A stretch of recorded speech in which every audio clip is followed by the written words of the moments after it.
Greetings, fellow RPG geeks. It's Tim, Samwise7, coming back at you with another review. And apparently my cat. So anyway, so I've done a review of the free Barbarians of Lemuria game and by Simon Washburn, and I wanted to come back and talk a little bit about the pay-for version. I believe it's $12 on DriveThruRPG and RPG Now. I'll put links on the side. It's, like I said, it's a really great game, and Simon has improved upon the original, the free version that I've gone over earlier. So it might be best to go look at the free version review that I did first, because I'm going to kind of speed over the things that I reviewed in that that video compared to this one. So yeah, this game basically cleans up and adds to the free Barbarians of Lemuria game. He's definitely put a little bit more detail into the setting, and he's cleaned up the rules and balanced some things that, debatably, you weren't really sure if they were quite balanced before, but I don't know. I like the free version as is. I think some people complained here and there and nitpicked, so he went through and he fixed some of the things, and I think the game is better for it, really. So this is the PDF. I just printed it out in black and white. It has some kind of like sky up here, and there's this big creature, and there's some chicks down here that you need the big strong guy to save them. Basically your sword and sorcery kind of cover. And it's color, but I'm a cheap ass and printed it in black and white.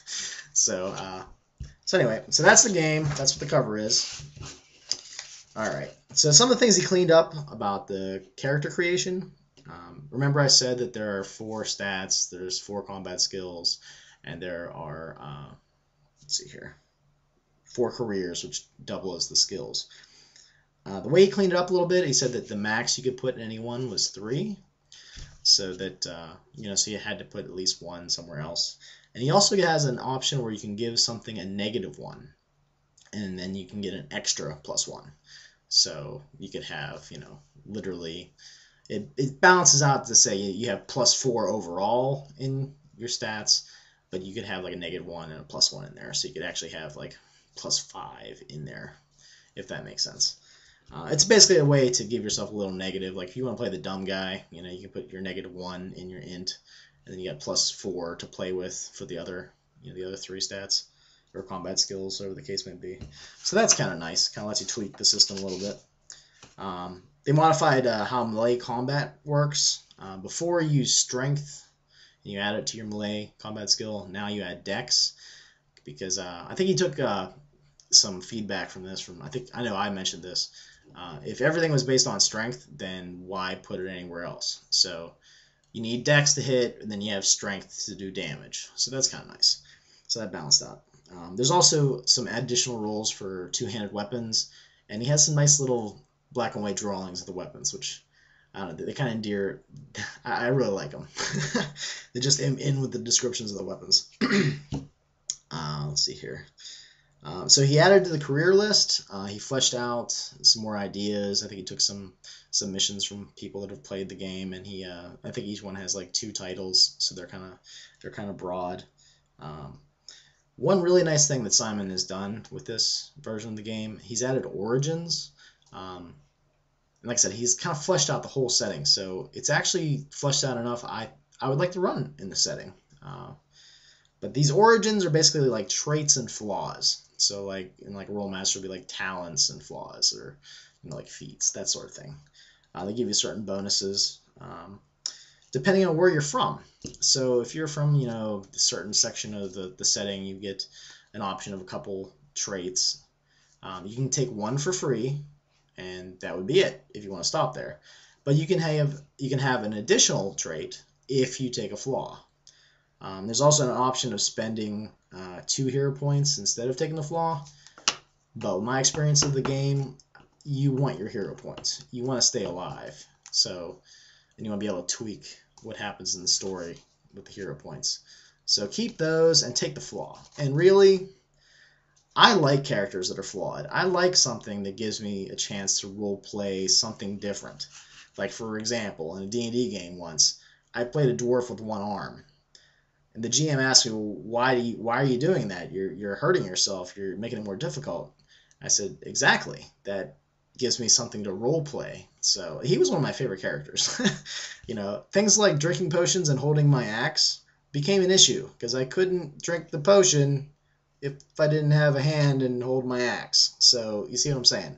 I like difficult characters when I'm a player.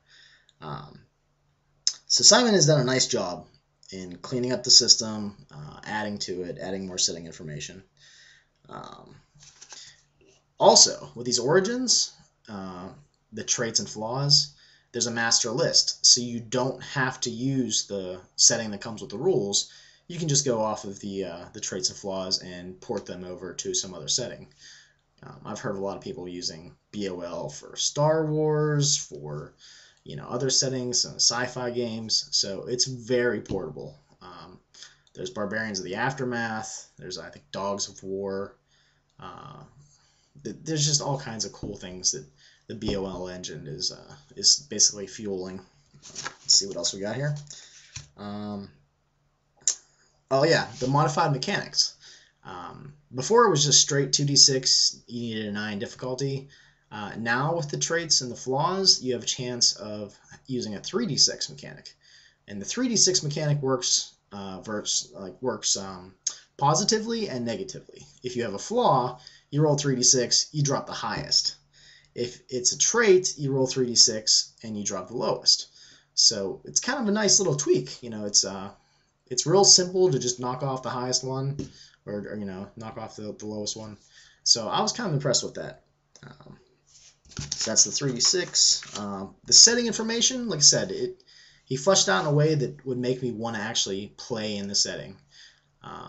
So that was cool. There are let's see here.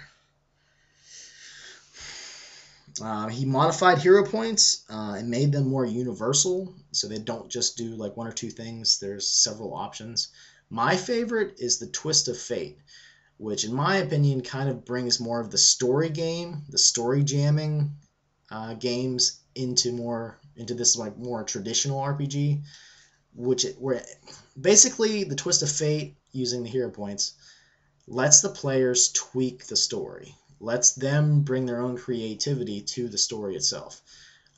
GM still has the final, say so whether or not that's that flies or not. But personally, I think traditional RPGs can take from the story games, the indie games, and make them better.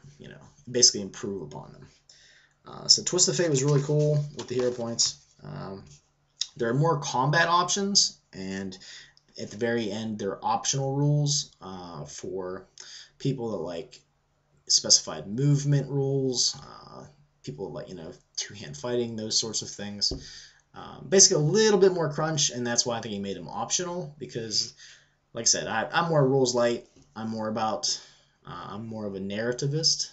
I care more about the story than tactics and certain how the combat works out. I mean, I like combat, but I really care about the story and trying to share what is the essence of my character, and the story that he tells as we go. So I'm very collaborative when I'm a GM. I usually let my players kind of help me out.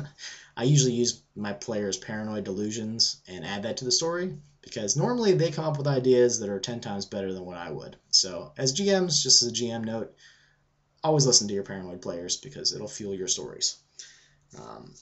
They improved the priestly magic, and they also used the 3d6 mechanic in a positive way.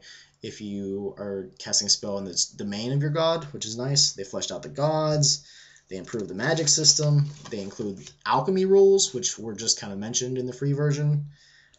There's a color map, which is pretty sweet. I don't know if you can make that out or not. You just all white it out. But there's a color map, and it's actually pretty nice.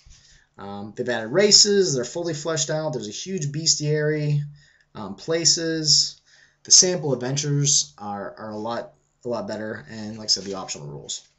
The art is black and white, but it's really awesome. Pick it up.